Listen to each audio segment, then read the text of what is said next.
Hello, and welcome to this quick take video where we will cover Xilinx recommendations for constraining clock group exceptions. We will explain in detail what these constraints are and also see a few examples. We will also show how easy it is with the Vivado design software to analyze, validate, and apply the clock group constraints. This quick take assumes you've created clocks in your design. Clock creation is covered in the quick takes titled Creating Basic Clock Constraints and Creating Generated Clock Constraints. Please see those videos if you need more information on those topics. You can also refer to other quick take videos titled Advanced Timing Exception, which explain in detail other timing exception constraints. By the end of the session, you should be able to understand and apply the clock group exception constraints to your design. So let's get started. The agenda is simple. We'll spend a little time on the different types of exception constraints, followed by a detailed look at the clock group constraints. We will then show you how easy it is to use the Vivado design software to analyze, validate, and apply the constraints to your design. We'll cover a few tips and finally summarize what we reviewed in this session. Timing exception constraints are needed in areas of the design where the default setup and hold checks are not valid. The constraints are needed because the design behaves in a way as to make the default checks invalid. Another reason is to direct the Vivado synthesis and place and route to focus on the real critical areas of the design. In the absence of timing exception constraints, and since Vivado is timing driven, there is a possibility that the tool will focus on paths which may actually be invalid.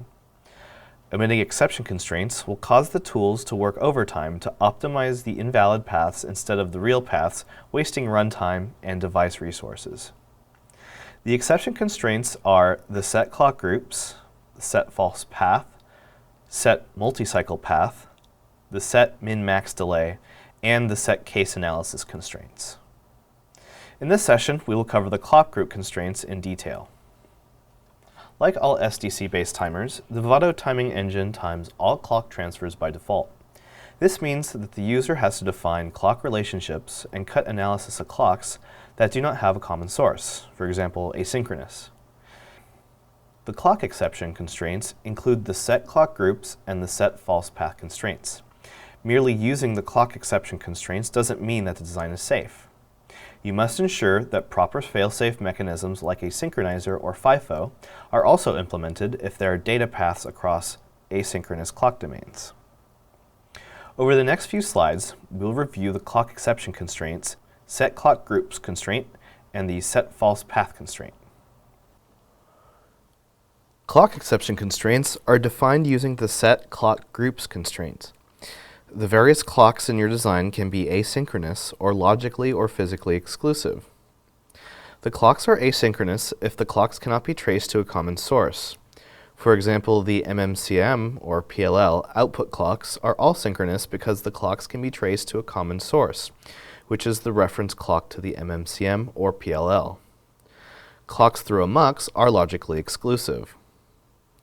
Clocks that are physically exclusive cannot exist at the same time. For example, two clocks defined on the same port are physically exclusive, or ATPG, and functional clocks are physically exclusive. Use the set clock groups constraint to create clock exception constraints for asynchronous or physically or logically exclusive clocks, depending on the situation in your design. Over the next few slides, we will cover each of the constraints in detail. Two clocks are asynchronous if we cannot trace them to a common source. To disable analysis of clocks that are asynchronous, use the set clock groups asynchronous constraint. The set clock groups asynchronous constraint is an easier way to cut timing on clocks rather than to use the set false path constraint. For example, if the clocks CLKA and CLKB are asynchronous, you can easily constrain the clocks to be asynchronous using one constraint. That's set clock groups dash asynchronous dash group CLKA dash group CLKB. If you had used the false path constraint, you would have needed to use two sets of false path constraints, one for the paths from CLKA to CLKB, and another for paths from CLKB to CLKA. Xilinx strongly recommends the use of set clock groups dash asynchronous constraint over the set false path constraint. Please note that in the above examples, the clocks CLK-A and CLK-B are primary clocks defined at the ports and should have already been defined using the create clock command. In this example, there are two primary clocks, CLK core and CLK OXO. The clock CLK core feeds an MMCM which generates two clocks. The primary clock, CLK OXO, also feeds another MMCM which also generates two clocks. In this example, the generated clocks of CLK core and CLK core are synchronous to each other. Similarly, the generated clocks of CLK OXO and CLK OXO are synchronous to each other. These two groups are asynchronous to each other. The clock group constraint is shown here on the slide.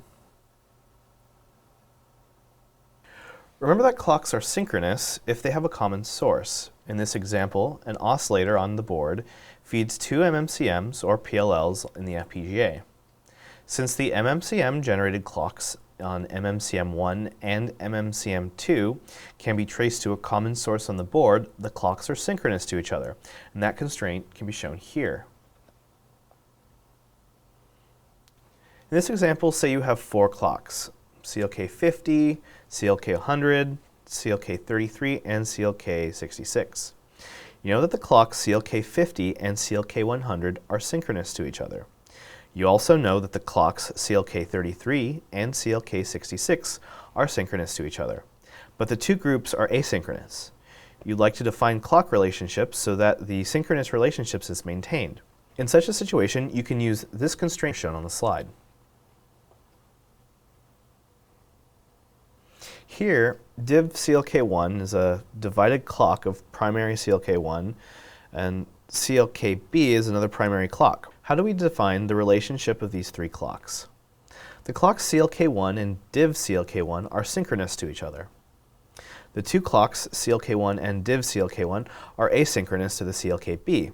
So this constraint is set clock groups dash asynchronous dash group CLK1 div CLK1 dash group CLK-B. That's shown here on the slide too. Logically exclusive clocks are active in the design but cannot interact with each other. When dealing with logically exclusive clocks, one often sees a mux with the select lines determining which clock is active.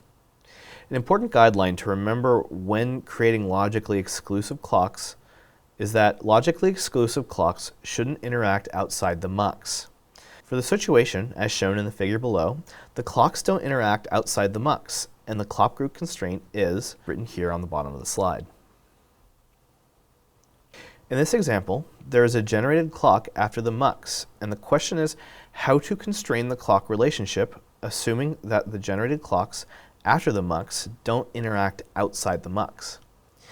The solution is to create generated clocks for CLK-A and CLK-B at the output of the mux, then use logically exclusive group set clock groups dash logically exclusive dash group CLK-A and CLK-A gen dash group CLK-B CLK-B gen, and that's also shown here on the bottom of the slide. Remember the earlier guideline about clocks not interacting outside the mux. In this example, the clocks don't interact outside the mux, so the clock group constraint is this.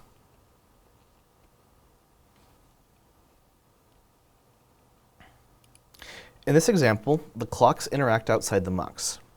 The solution here is to create generated clocks for CLK-A and CLK-B and set the two generated clocks as logically exclusive to each other. And that's done with set clock groups dash logically exclusive, then dash group CLK-A gen and group CLK-B gen. That's shown here on the slide. Physically exclusive clocks are not active at the same time, and the clocks never interact with each other. An example of physically exclusive clock is a test clock like a JTAG clock and a functional clock, CLK-B, defined on the same port. In test mode, the JTAG clock is active, and in functional mode, the clock CLK-B is active. The two clocks are never active at the same time. In this case, you'd use the clock relationship to be physically exclusive to define the relationship between JTAG CLK and CLKB. So a few things to keep in mind. First, clock group constraints need to be explicitly defined by the user. To explain this further, say you have 10 clocks in your design. Let's say CLK1 through 10. Let's assume that the clocks CLK1, 2, and 3 are synchronous, and you create the following constraint. The above constraint has directed the tool to treat 3 clocks, the CLK1, 2, and 3, as synchronous to each other, and asynchronous to the other clocks in the design. For example, the other clocks are analyzed as being synchronous to each other, which may or may not be the case. The above constraint is the same as this constraint down here, set clock groups -asynchronous group CLK1, 2, and 3 group CLK4 to CLK10. The user has to explicitly define the relationships of clocks CLK4 through 10, or else the tool will analyze them as synchronous. Secondly, user-generated clocks are not automatically grouped in the same clock group as the master.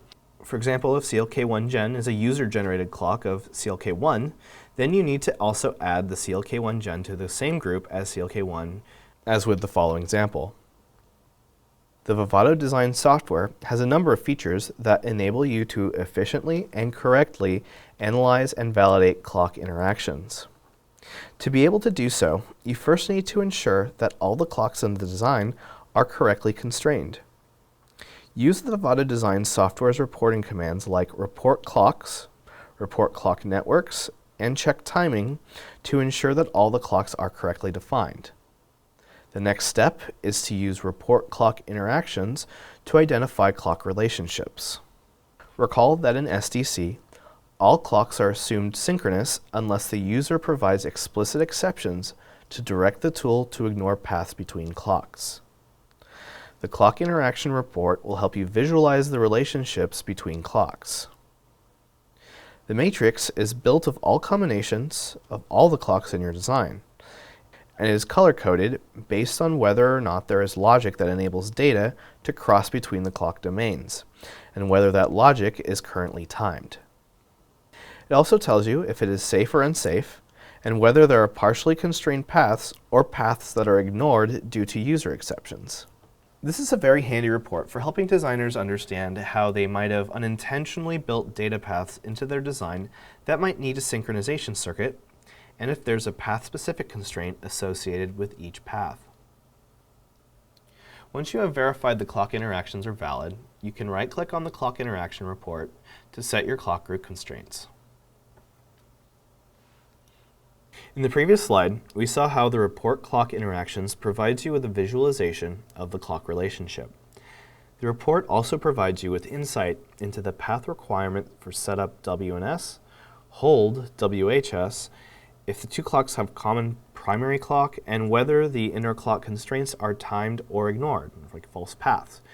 And it's all in a nice table format. The areas of interest are highlighted in a red box in the table. Clock relationships can be inferred using the column common primary clock. If there is a common primary clock, then the clocks are related. Else the clocks are unrelated. You can use the set clock groups to cut analysis. In this session, we reviewed the exception constraints and discussed in detail the set clock groups constraint. We discussed asynchronous, logically and physically exclusive clocks, and how to constrain the clock interactions correctly by looking at a few examples.